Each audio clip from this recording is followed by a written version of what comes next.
Hindi ko akalaing sa simpleng sideline ko tuwing Sabado at Linggo. Doon magsisimula ang isang bagay na hindi ko makakalimutan. Dear Miss Love, magandang araw po sa inyong lahat. Ako nga pala si Justin, 27 anyos, isang tricycle driver dito sa aming lugar. Simple lamang ang buhay ko. Araw-araw gigising ng maaga. Papasada hanggang tanghali, papahinga saglit, tapos babalik ulit sa pamamasada. Sanay na ako sa init ng araw, sa maalikabok na kalsada, at sa paulit-ulit na ruta. Hindi man marangya ang buhay ko, ay sapat naman na yon para makaraos. Single pa ako. Kahit girlfriend ay wala, siguro dahil na rin sa hirap ng buhay. Sa tuwing Sabado at Linggo, dahil walang pasok ang mga estudyante, nagtatrabaho ako sa malaking bahay malapit sa amin. Doon ako nagsa-sideline, sa bahay ni na Aling Carla. Ilang bahay lang ang layo nila sa amin, pero parang ibang mundo ang loob nila. Ayos naman ang trabaho ko roon. Hindi naman mahirap. Parang boy na nila ako doon. Maglilinis ng bakuran, mag-aayos ako ng mga sirang gamit, magbubuhat ng kung ano-ano, at pati pamamalengke kapag Sabado, ako na ang gumagawa. Tinanggap ko agad ang alok noon ni Aling Carla. Ekstrang kita ko rin kasi yun. Pero hindi ko inaasahan, Miss Love, na hindi lang trabaho ang mararanasan ko sa bahay na iyon, kundi isang masayang karanasan.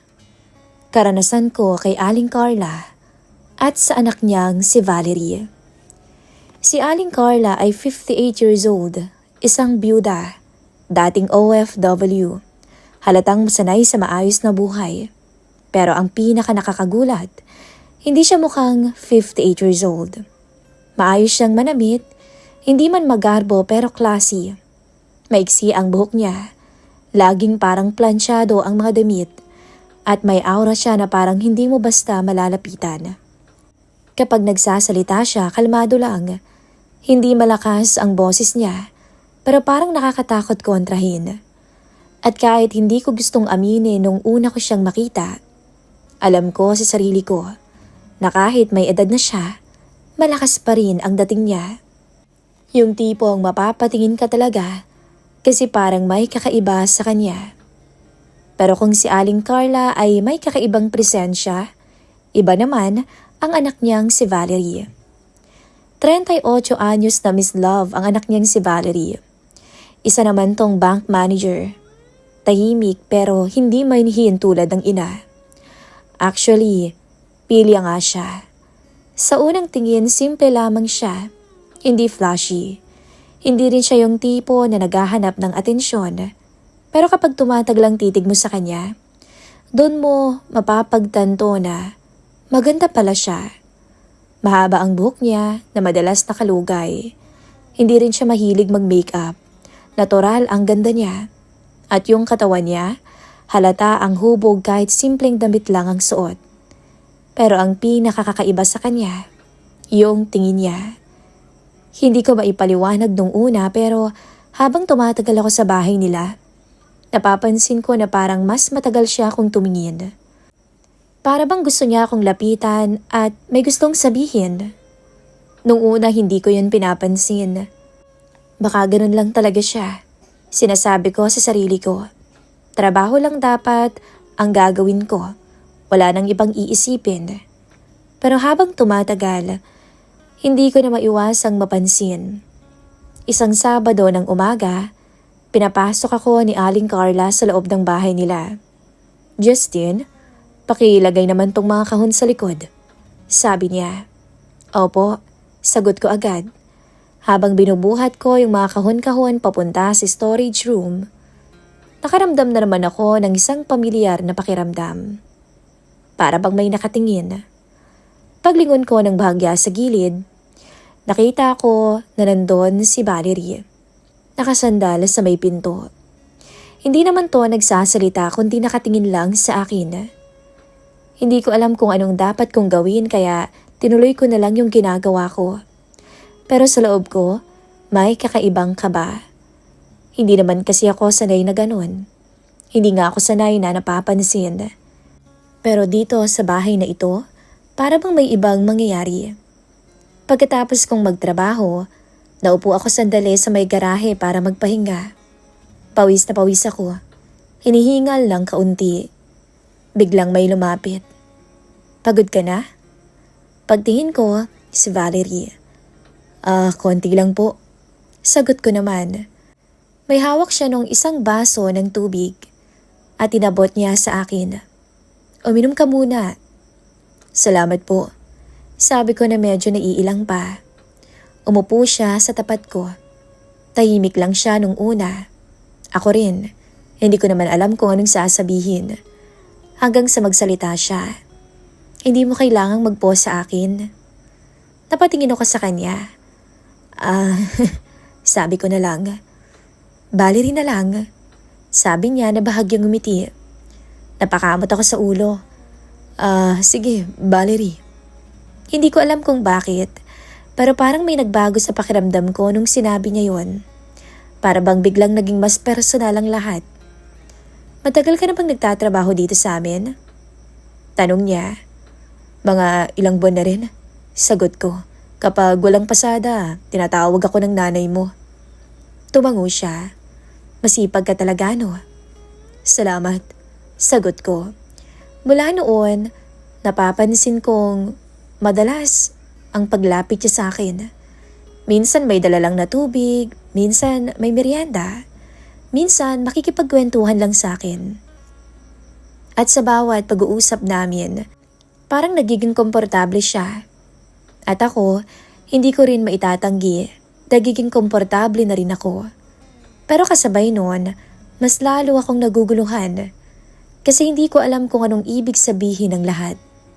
Hanggang sa isang linggo ng hapon noon, nag-aayos ako ng lumang gamit sa loob ng storage room.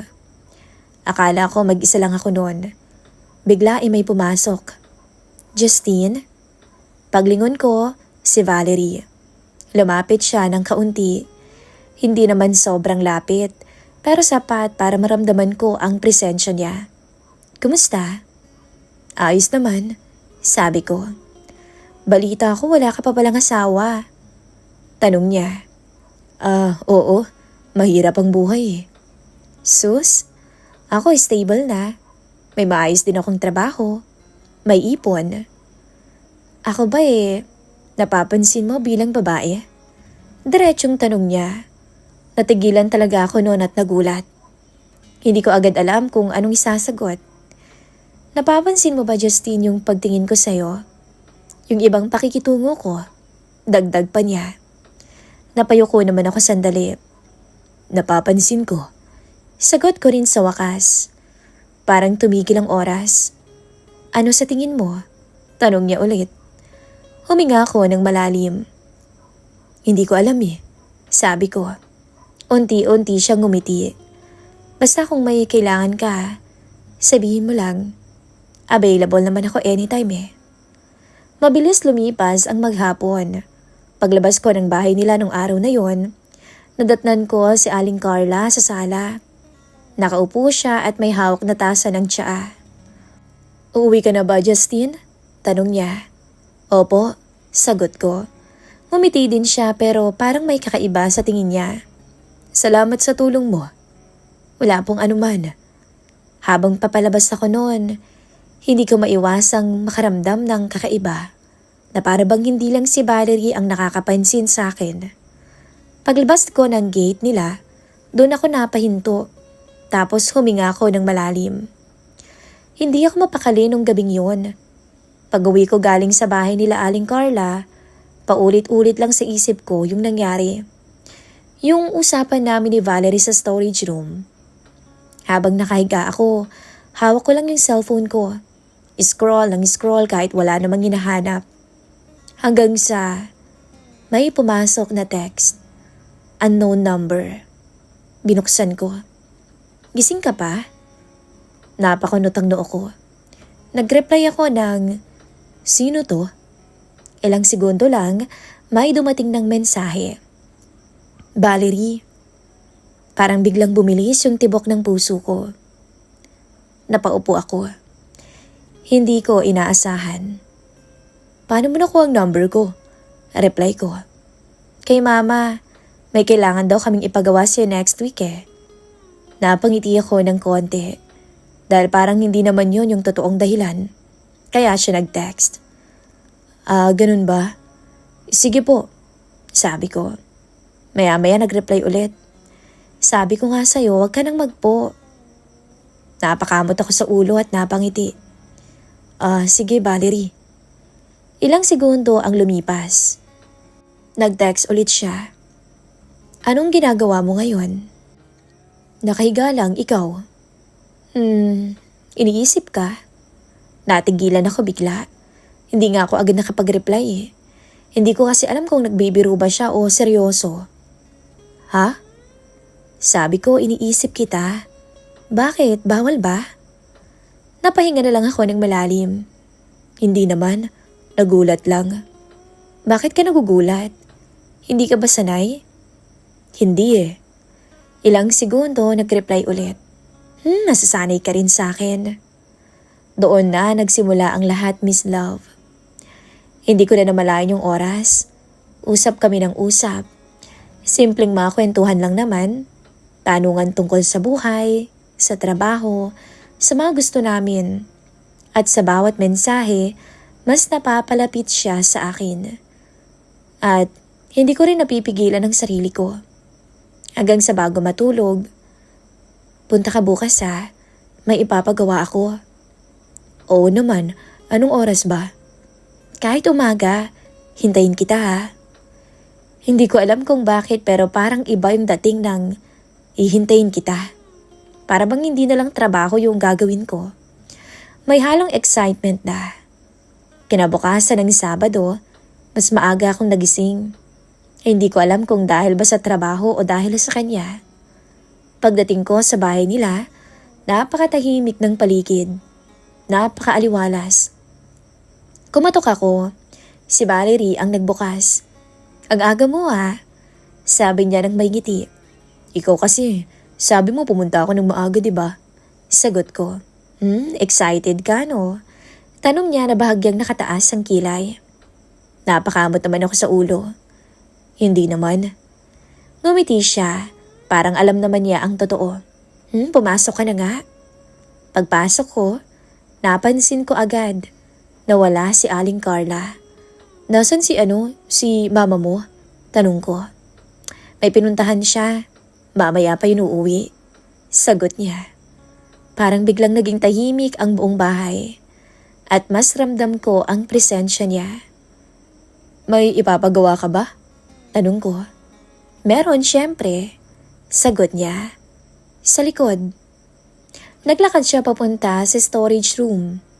Tapos sumunod naman ako. Pagpasok namin, medyo madilim pero may ilaw naman sa gilid.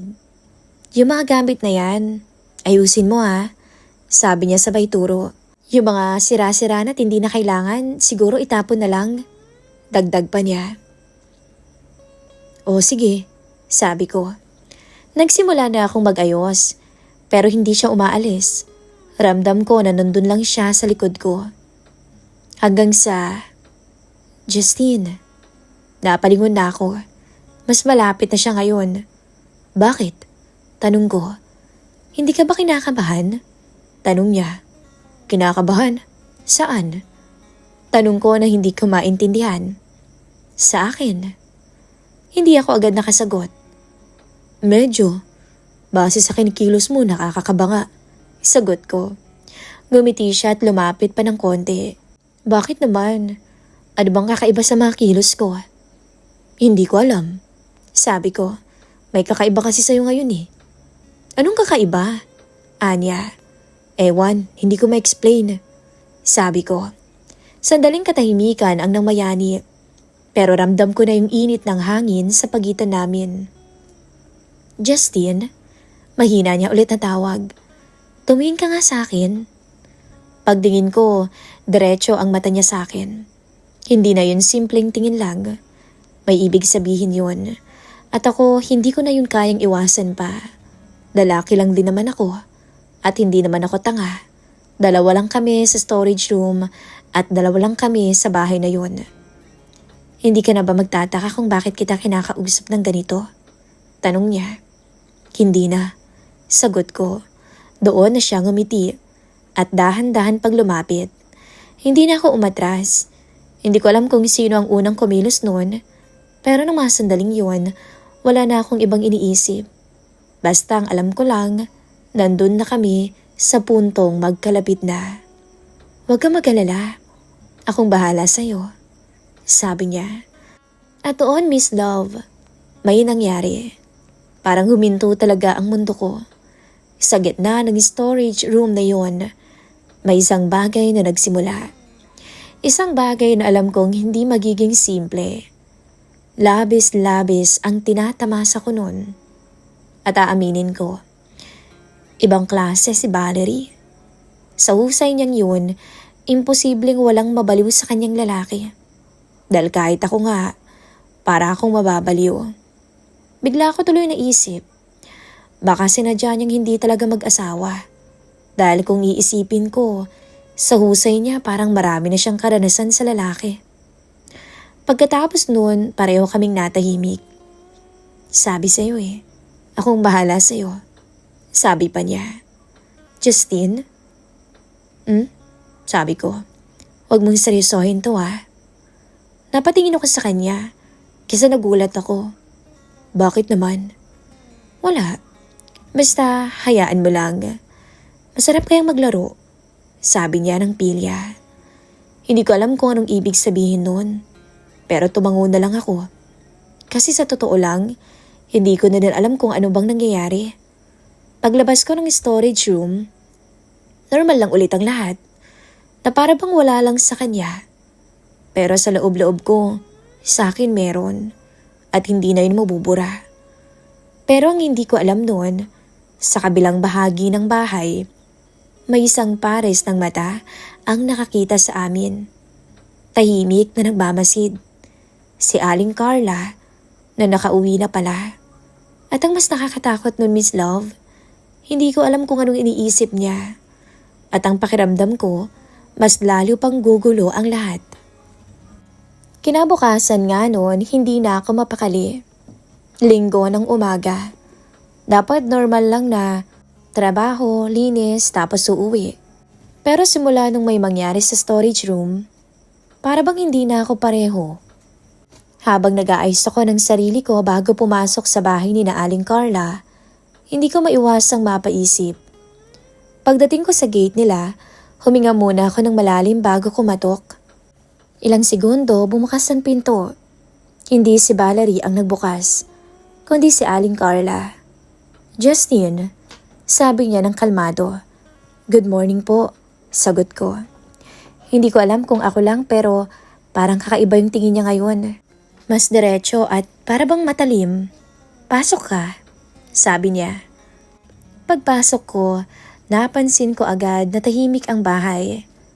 Nasaan po si Ma'am Valerie? Tanong ko. Umalis. Tinawagan ng mga kasama niya sa trabaho. Sagot niya. Tumango naman ako. Ibig sabihin, kami lang dalawa. Hindi ko alam pero biglang bumigat yung pakiramdam ko noon. May ipapagawa po ba kayo ngayon? Tanong ko para mabasag yung katahimikan. Meron. Pero mamaya na. Sabi niya ng mahinhin. Napatingin ako sa kanya. Hindi siya agad kumilos. Nakatayo lang siya noon at nakatingin sa akin. Hanggang sa magsalita siya. Justine? Po? Matagal ka na dito sa amin, hindi ba? Opo, ilang buwan na rin, sabi ko. Tumango naman siya. Masipag ka. Maayos ka rin kausap. Salamat po, sabi ko. Ramdam ko na para bang may gusto siyang sabihin pa. At hindi ko nga alam kung handa ba akong marinig yun. Alam mo bang may nakita ako kahapon? Parang biglang tumigil ang mundo ko sa narinig ko. Po, sabi ko na hindi ko agad naintindihan. Diretso siyang tumingin sa akin. Pag-uwi ko, may nakita akong nangyari sa storage room. Nanlamig ang buong katawan ko noon. Hindi talaga ako makagalaw. Hindi rin ako makapagsalita. Alam ko na agad. Alam ko na kung ano yung ibig niyang sabihin. Naku ma'am, pasensya na po talaga. Agad kong sabi. Halos hindi ko na makontrol yung panginginig ng boses ko. Hindi po namin sinasadya. Shh, putol niya. Hindi naman galit ang mukha niya. Hindi rin siya sumisigaw. At ang mas nakakatakot, napakalmado niya. Hindi naman kita pinapagalitan. Sabi pa niya. Napatingin ako sa kanya. Hindi po ba? Umiling siya. Hindi. Mas lalo tuloy akong nalito nun. Bakit naman ho? Huminga siya ng malalim. Tapos dahan-dahan siyang umupo sa may sofa. Umupo ka muna. Mahirap mag-usap ng nakatayo. Sabi niya. Sumunod ako at medyo kinakabahan. Hindi ko kasi alam kung anong mangyayari. Hindi ko rin alam kung anong sasabihin niya. Justin, sabi niya, mas mahina ang boses ngayon. Hindi kita pinapagalitan at hindi kita papagalitan. Dahil malalaki na kayo. Matanda na rin ang anak ko. 38 na si Valerie. Kung anong gusto niyang gawin, gawin niya. Walang problema. Pero, ako ay matagal na ring byuda. Tahimik lang ako nakikinig. Hindi ko na alam kung saan pupunta yung mga sinasabi niya. Simula nung mawala yung asawa ko, wala na rin akong pinapasok na lalaki sa buhay ko. Nakatingin lang siya sa harap ko, parang may inaalala. Hindi naman dahil sa ayaw ko, kundi dahil nasanay na lang akong mag-isa. Dagdag pa niya. Tumingin siya sa mga mata ko. At kahapon, nung nakita ko kayo, para bang may kakaiba akong naramdaman. Para bang binuksan mo ang pagkauhaw ko bilang babae. Napayuko ako noon. Halo-halo na ang emosyong nararamdaman ko. Hiya, pati na rin ang kaba. Pasensya na po talaga, Ma'am Carla. Sabi ko, hindi nga kita pinapagalitan, hindi ba? Ulit niya, mas firm na ngayon. Tumingin ako ulit sa kanya. At doon ko nga nakita, hindi nga galit ang mga mata niya, kundi may kakaibang emosyon na hindi ko agad maipaliwanag.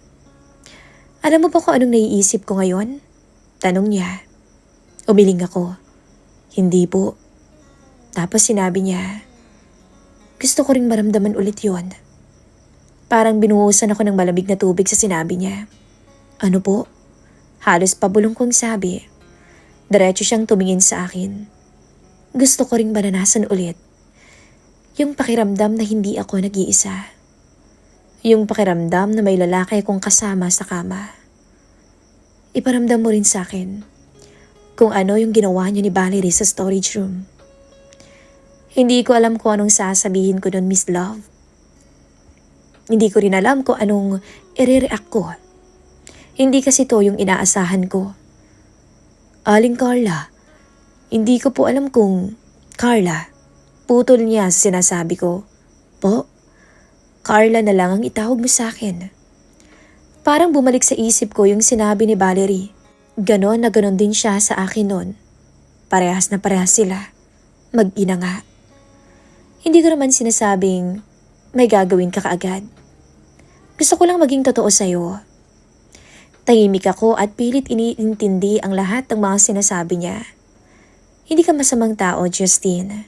At hindi rin naman ako galit sa ginawa niya ni Valerie.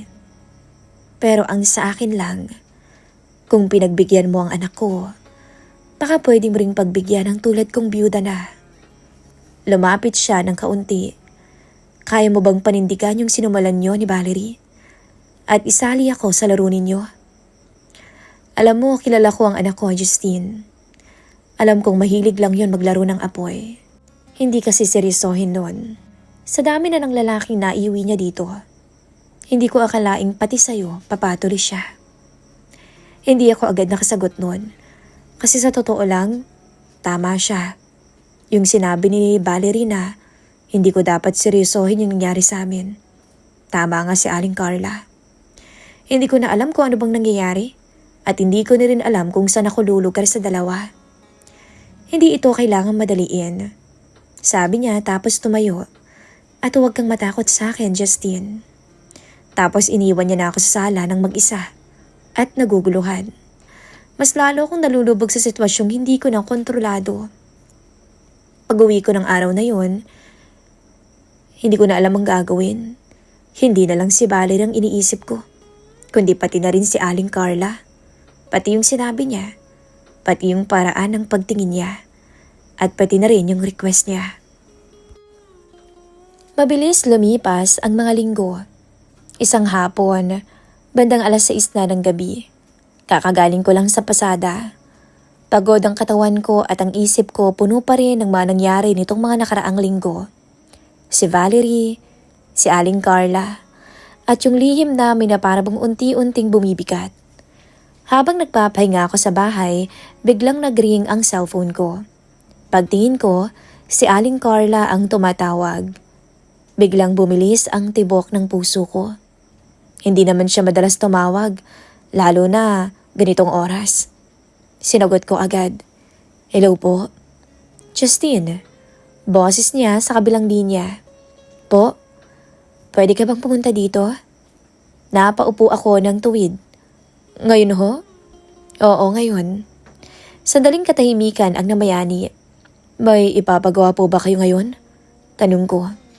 May ilang segundong tahimik sa kabilang linya bago sumagot. Meron. Iba ang tono niya. Hindi ko maipaliwanag pero ramdam ko agad. Hindi yun trabaho. Sige ho, papunta na po ako.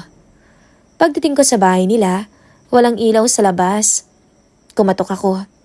Ilang segundo lang bumukas agad ang pinto. Si Aling Carla. Nakapantulog na ng 90s. Basa pa ang buhok. Halatang kakaligo. Sa liwanag ng ilaw, mas lalong lumilitaw yung aura niya. Yung kaputian niya. Yung kagandahan niya kahit may edad na. Pasok ka, sabi niya. Pagpasok ko, napansin ko agad na walang ibang tao. Nasaan po si Ma'am Valerie? Tanong ko. Nasa duty pa. Overtime. Kaya baka late nang makakauwi. Tumango ako. Ibig sabihin, kaming dalawa lang ngayon. Kami lang na naman. Hindi ko alam kung bakit pero biglang uminit yung pakiramdam ko. May ipapagawa po ba kayo? Tanong ko ulit. Hindi siya agad sumagot. Sa halip, lumapit siya ng kaunti. Meron. Tara, sabi niya. Pero hindi niya ako niyaya sa garahe. Hindi rin sa likod ng bahay. Kundi sa loob ng kwarto niya. Doon ako natigilan, Miss Love. Dito po? Tanong ko na nagtataka. Tumingin siya sa akin ng diretsyo. May problema ba kung dito? Naku, wala naman po. Nagtataka lang ako. Ngumiti siya ng bahagya. Halika na. Pumasok siya at hindi ko alam kung bakit pero sumunod naman ako. Pagpasok ko ng kwarto niya, malinis at maayos. At may amoy ng pabango na hindi naman matapang. Nakaka-relax nga eh. Sinara niya ang pinto. Mas lalo lang ako kinabahan nung ilak niya pa yon. Relax ka lang, Justine. Sabi niya. Hindi naman kita kakainin. Napangiti ako ng konti, pero halata pa rin ang kaba ko. Lumapit siya. Justine? Po? Hindi ka pa rin ba nasanay sa akin? Hindi pa nga ho eh. Sabi ko nang nakatingin sa kanya. Bakit naman? Hindi ko agad nasagot. Siguro, hindi ko lang po alam kung saan ako lulugar. Kumiti siya. Dito ka lang, huwag mong isipin yun. Sabi niya. Tapos mas lumapit pa.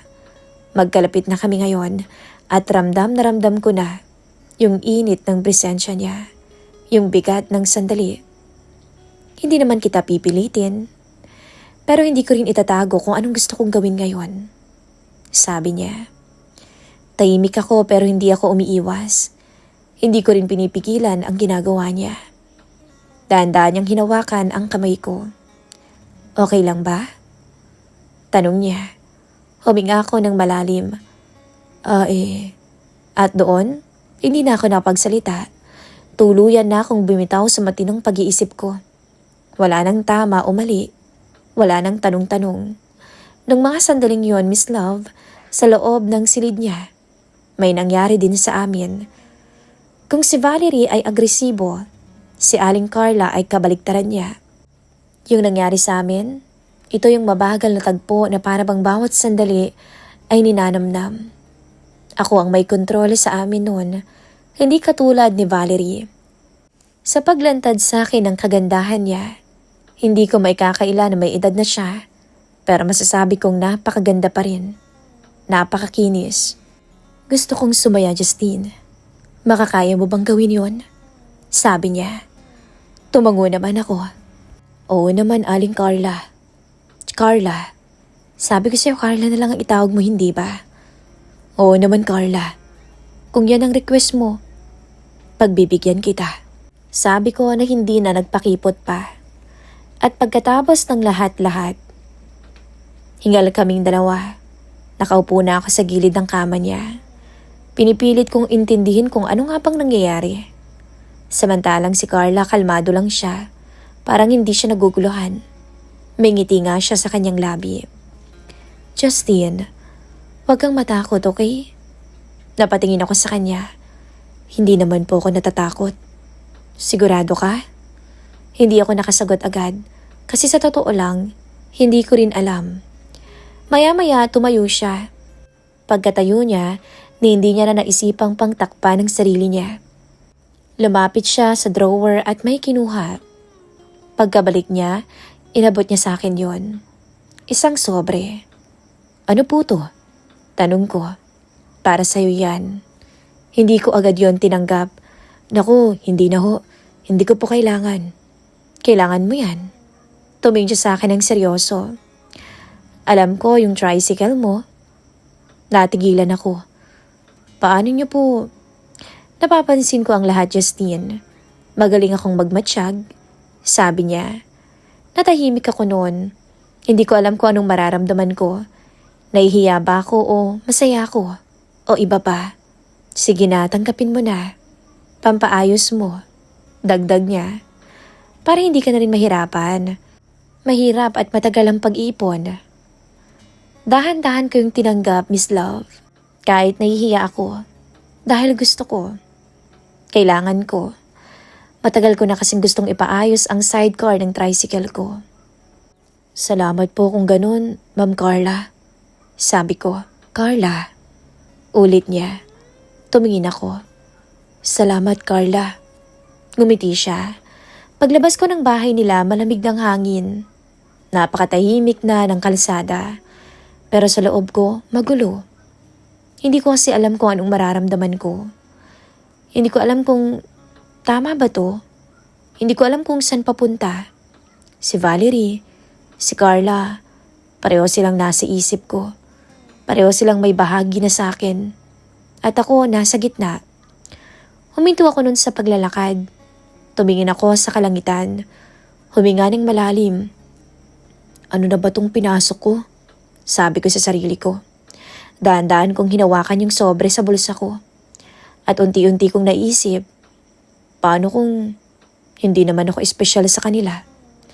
Paano kung parte lang ako ng laro na gusto nila? Paano kung ginagawa lang nila akong laruan?